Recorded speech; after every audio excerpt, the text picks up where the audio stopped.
महाकुंभ में श्रद्धालुओं की भारी भीड़ देखने को मिल रही है। अब तक 53 करोड़ लोगों ने स्नान कर लिया है। आज सुबह 8 बजे तक 36,35,000 लोगों ने स्नान किया है। प्रयागराज में रेलवे स्टेशन पर श्रद्धालुओं का तांता लगा हुआ है। प्रयागराज संगम स्टेशन 28 फरवरी तक के लिए फिलहाल भीड़ को देखते हुए भीड़ के लिहाज से उसे बंद कर दिया गया है। यानी 28 फरवरी 26 फरवरी को मेला खत्म हो रहा है। 2 दिन बाद तक लोगों के आने जाने का सिलसिला जारी रहता है, इसलिए 28 फरवरी तक अब जो प्रयागराज का जो संगम स्टेशन है उसे बंद कर दिया गया है।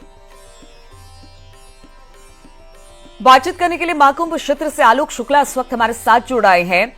आलोक, लगातार दिन ब दिन संख्या बढ़ती चली जा रही है। लग रहा था कि जैसे ही बड़े स्नान संपन्न हो जाएंगे, उम्मीद तो की जा रही थी कि लोग यहां पर पहुंचेंगे, लेकिन इतने सारे लोग कि ये जो रेला है वो खत्म नहीं हो रहा है और आंकड़ा संगम में डुबकी लगाने वालों का दिन ब दिन बढ़ता चला जा रहा है। जी बिल्कुल, ये जो यहाँ आने वाले श्रद्धालुओं का सिलसिला है वो कम नहीं हो रहा है, बल्कि कांस्टेंट बना हुआ है। 1 से 1.5 करोड़ लोग प्रतिदिन स्नान कर रहे हैं और आज सुबह 8 बजे तक ही 36,35,000 लोगों ने श्रद्धालुओं ने स्नान कर लिया है। और अब तक जो ये आंकड़ा है, कल शाम तक जो था आंकड़ा वो 52 करोड़ और 96 लाख था, लेकिन अब जो आंकड़ा है वो 53 करोड़ और 32 लाख हो गया है आज 8 बजे तक।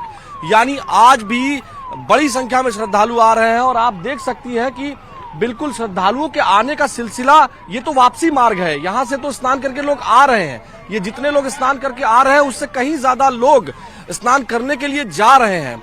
और ये तब स्थिति है नीलू, जब अब ये माना जा रहा है कि सभी प्रमुख स्नान समाप्त हो चुके हैं, पूर्ण हो चुके हैं।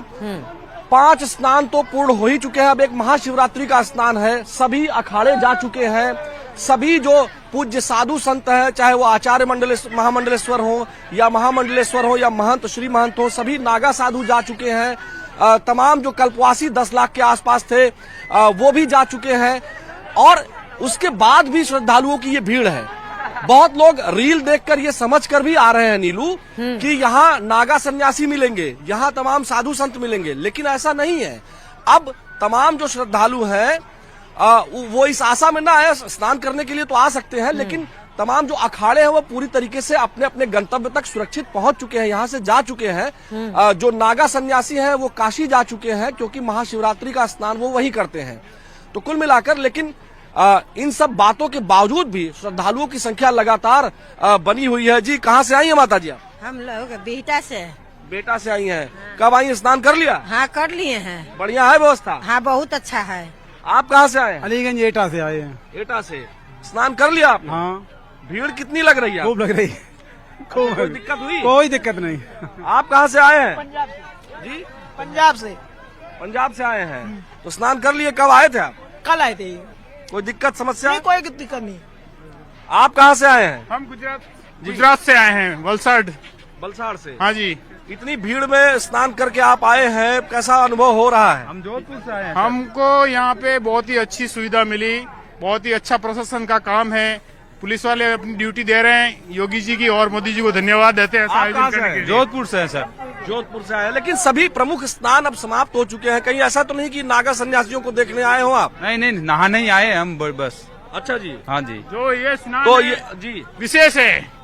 अब ये जो श्रद्धालु हैं नीलू, वो स्नान करने के लिए आए हैं। मैक्सिमम लोगों को टीवी चैनल के माध्यम से हम लोगों के जरिए, न्यूज के जरिए पता चल रहा है कि सभी अखाड़े जा चुके हैं, लेकिन फिर भी श्रद्धालु स्नान करने के लिए लगातार आ रहे हैं। और श्रद्धालुओं में बहुत जोश है, वो प्रसन्न है, पैदल चल रहे हैं, भीड़ है। लेकिन बिल्कुल आलोक, हमने देखा कई किलोमीटर पैदल चल रहे हैं, लेकिन इसके बावजूद भी पूरी तरह से उनके मुख पर प्रसन्नता दिखाई दे रही है। महाकुंभ का स्नान हो चुका है, कुछ जा रहे हैं और इसी प्रसन्नता के साथ वापस भी लौट रहे हैं और हर हर गंगे के नारे भी लगा रहे हैं। हालांकि देखिए, अब साधु संत तो चले गए हैं।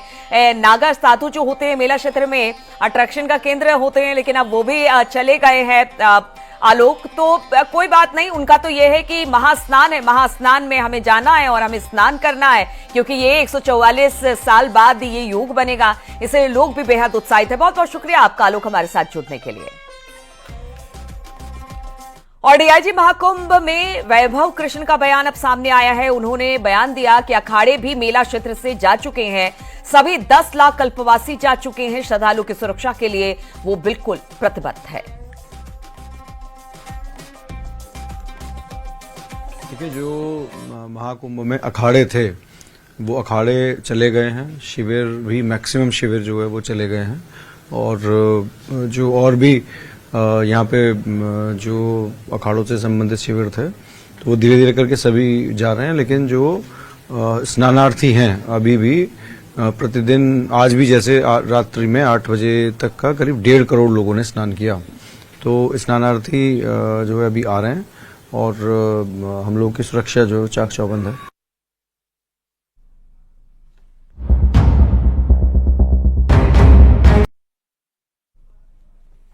और अब बात कर लेते दिल्ली एनसीआर में आए भूकंप की। तो दिल्ली एनसीआर में भूकंप के तेज झटके महसूस किए गए। सुबह 5:36 पर भूकंप आया। रिक्टर स्केल पर भूकंप की तीव्रता 4 मापी गई। तेज आवाज के साथ ये भूकंप आया, जिसके बाद लोग डर के मारे घरों से बाहर निकल गए। बताया जा रहा है कि दिल्ली में धौलाकुआं के पास भूकंप का केंद्र था। जमीन से 5 किलोमीटर नीचे भूकंप का ये केंद्र था, और जैसे ही भूकंप के झटके महसूस हुए, लोग अपने अपने घरों से बाहर निकल गए। मात्र 5 किलोमीटर की गहराई, और वो भी दिल्ली के धौलाकुआं में एपीसेंटर इसका बताया जा रहा है। हालांकि ये चिंता का विषय है। अब जो भूवैज्ञानिक है इस पर पूरी तरह से जांच पड़ताल करेंगे कि आगे आने वाले समय में इसका क्या और अधिक प्रभाव पड़ सकता है। लेकिन फिलहाल आज सुबह जब दिल्ली एनसीआर के लोगों की आंखें खुली तो भूकंप के तेज झटके आवाज के साथ महसूस किए गए।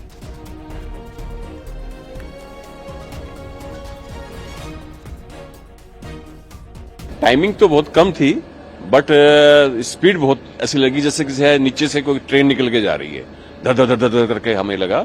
हम तो सोचे कोई ट्रेन आई है, बहुत स्पीड में ट्रेन आई है, जो है ऐसा महसूस हुआ हमारे को। 5-10 मिनट पहले हुआ तो एकदम से झटका लगा, एकदम से, मतलब छोटा भी नॉर्मल भी नहीं था, मतलब ऐसा लगा कि हाँ कि जमीन से हिल गई थी, मतलब ये काउंटर वाउंटर सब हिल रहा था। ये बहुत तेज भूकंप आया था। ये लग रहा था कि नीचे जो मेट्रो चलती, शायद मेट्रो आपस में टकरा गई।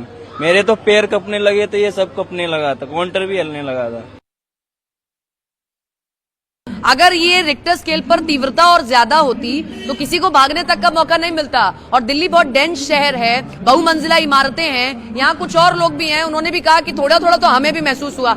आपको मैंने पूछा कि अभी आपको महसूस हुआ, तो आप कह रहे कुछ तो लगा था, शेकिंग। कहाँ थे उस वक्त आप? हम लोग ब्रिज से नीचे उतर रहे थे। ब्रिज से नीचे उतर रहे थे तब कुछ फील हुआ? आपको लगा होगा ट्रेन की वजह से हो रहा है, ऐसा भी होता है यहाँ पर। तो इस स्टेशन पर महसूस हो तभी समझ लेना चाहिए कि बहुत ज्यादा अर्थक्वेक है। मैं लगातार लोगों से पूछ रही हूँ तो वो बता रहे हैं। फील हुआ था? यस।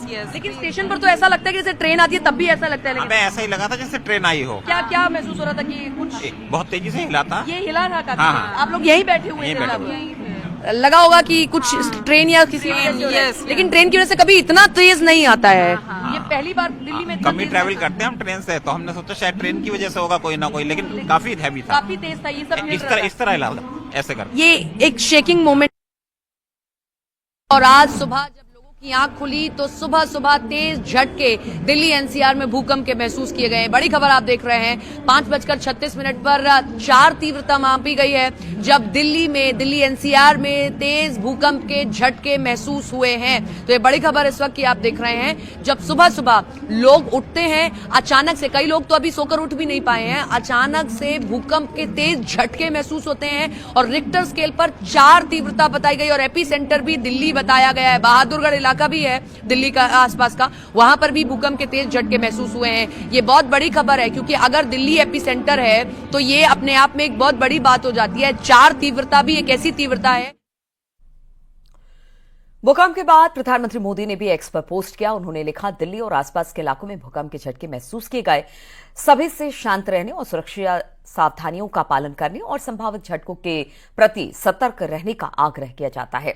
अधिकारी स्थिति पर कड़ी नजर बनाए हुए हैं। तो प्रधानमंत्री ने भी भूकंप को लेकर एक्स पर लिखा कि किस तरह से भूकंप आया है, लेकिन आप सुरक्षित रहे, पैनिक ना हो। और साथ ही साथ उन्होंने ये भी कहा कि अधिकारी स्थिति पर कड़ी नजर रखे हुए हैं।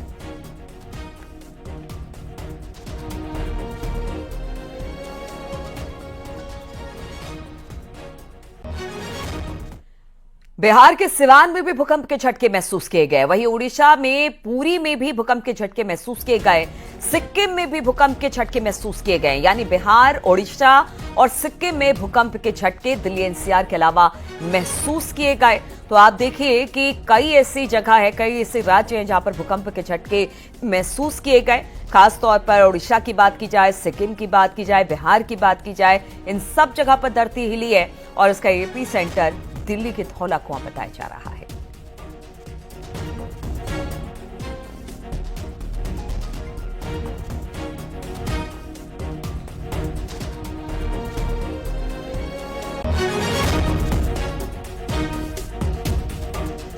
और इस वक्त बलिया से एक बड़ी खबर आ रही है। गैस से भरा एक बैग बरामद हुआ है। बताया जा रहा है एक बैग में करीब 45 लाख रुपए हैं। जीआरपी ने बैग को जब्त कर लिया है।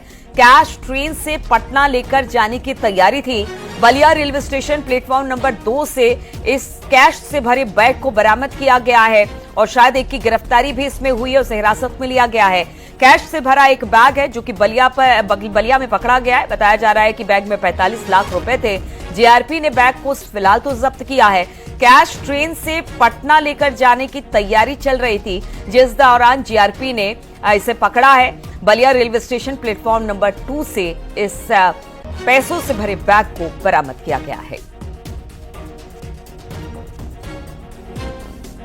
जीआरपी गोरखपुर अनुभाग के थाना जीआरपी बलिया द्वारा चेकिंग के दौरान प्लेटफॉर्म नंबर 2 से ट्रेन में चढ़ने के दौरान इस संदिग्ध व्यक्ति को हिरासत में लिया गया, जिसके कब्जे से 44,99,300 रुपए बरामद हुए हैं। उस व्यक्ति से इस बरामद धनराशि के बारे में पूछताछ की गई तो वो व्यक्ति कोई संतोषजनक उत्तर नहीं दे पाया, न ही कोई वैध दस्तावेज उपलब्ध करा सका है। इस संबंध में आयकर विभाग वाराणसी को सूचना दी गई है, जिनके द्वारा अग्रिम वैधानिक कार्रवाई की जा रही है।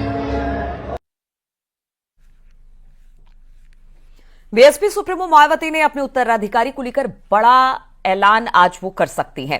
मायावती ने साफ कर दिया कि उनके जीते जी पार्टी का कोई उत्तराधिकारी नहीं है। मायावती ने पार्टी पदाधिकारी और कार्यकर्ताओं के लिए कई दिशा निर्देश भी जारी कर दिए हैं। मायावती ने सोशल मीडिया प्लेटफॉर्म पर अपने पोस्ट में लिखा कि बीएसपी में स्वार्थ, रिश्ते, नाते महत्वहीन है, बहुजन हित सर्वोपरि है। मायावती के पोस्ट पर तमाम सियासी दलों ने अब अपनी प्रतिक्रिया भी दे दी है।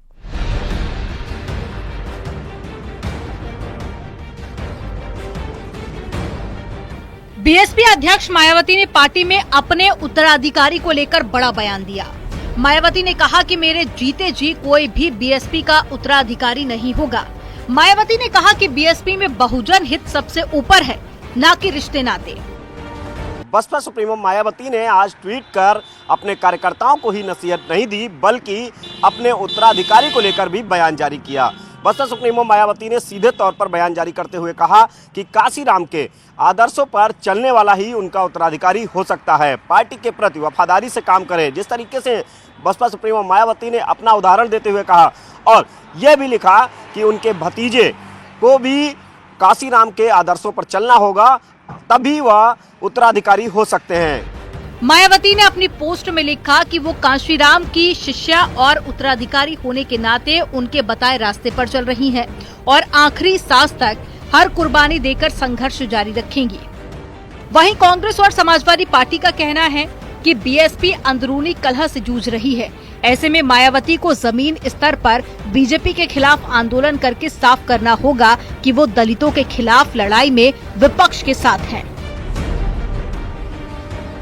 बहुजन समाजवादी पार्टी से मेरा सिर्फ इतना निवेदन है कि आप भारतीय जनता पार्टी के खिलाफ जमीन पर लड़ते हुए नजर आइए, क्योंकि जिस तरह से लगातार दलितों पे उत्पीड़न भारतीय जनता पार्टी के शासनकाल में होता है और उस पर बहुजन समाजवादी पार्टी और खुद मायावती जी चुप हो जाती हैं। ट्वीट करने से राजनीति नहीं चलती है। मैं कह सकता हूं कि उनका अपना दल है, उनकी अपनी स्वेच्छा है, वो उस पार्टी को कैसे चलाती हैं। बसपा में अंदरूनी कला है। जिस तरह से वो लगातार नेताओं को निकालना, लगातार गुटबाजी होना, कभी किसी को बाहर करना, कभी किसी को अंदर ले लेना, तो समाजवादी पार्टी समझती है हर राजनीतिक दल में होता है। लेकिन जिस तरह से बसपा में हो रहा है वो बताता है कि कहीं ना कहीं बसपा में सब कुछ ठीक नहीं चल